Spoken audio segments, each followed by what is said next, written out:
In the name of God, Father, Son, Spirit. Amen.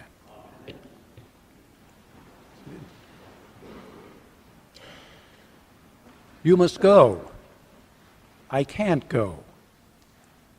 Take this. I'll go. As a pattern, it runs throughout the Old Testament.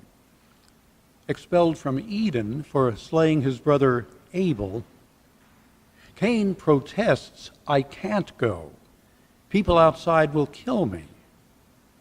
So God places on Cain a protective mark of some sort or another, and Cain complies with the Lord's eviction notice.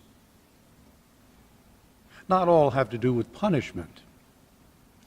Summoned by God to return to Egypt and lead fellow Hebrews to freedom, Moses hems and haws for a number of reasons.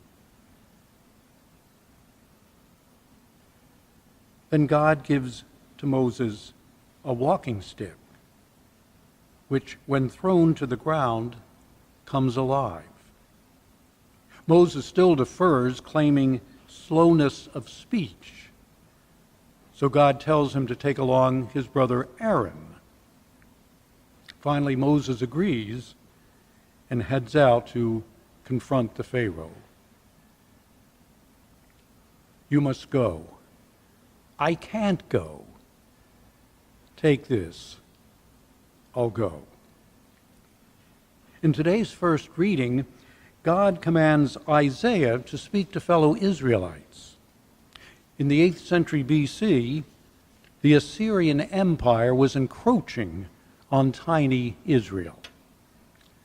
Comfort your people, God tells Isaiah. Fill them with strength and courage. But my lips are unclean, says Isaiah, and the people are sinful as well.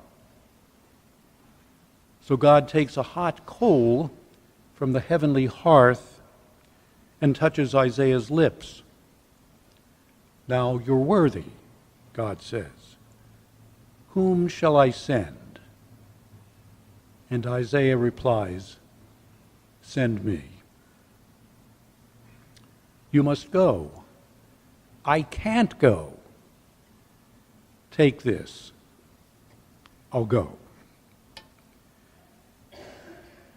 Boarding the school bus for the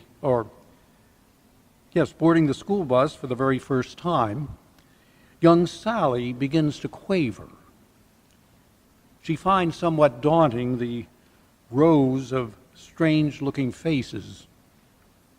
But then from the sidewalk, her mother calls out for everyone to hear, Sally, you be sure to come home right after school. You have to help me feed our elephant. Among the new schoolmates, her status rises immediately. A bit later, when she's gained confidence, she can dispel the elephant story. But for the moment, it served as a handy take-along.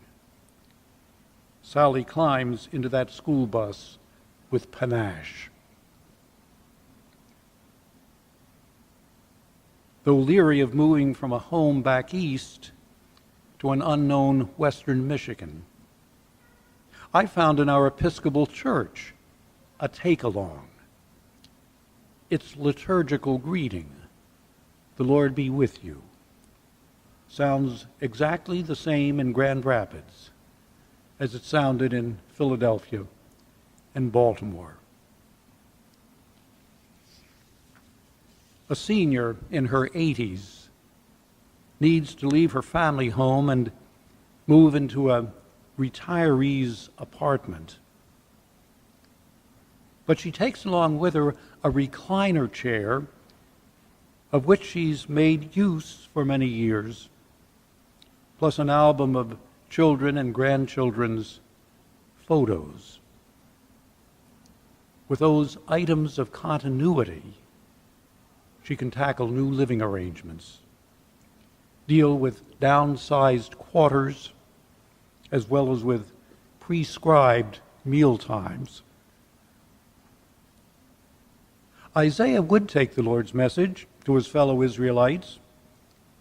He'd urge them not only to stand firm in their faith, but to serve as a light to all nations.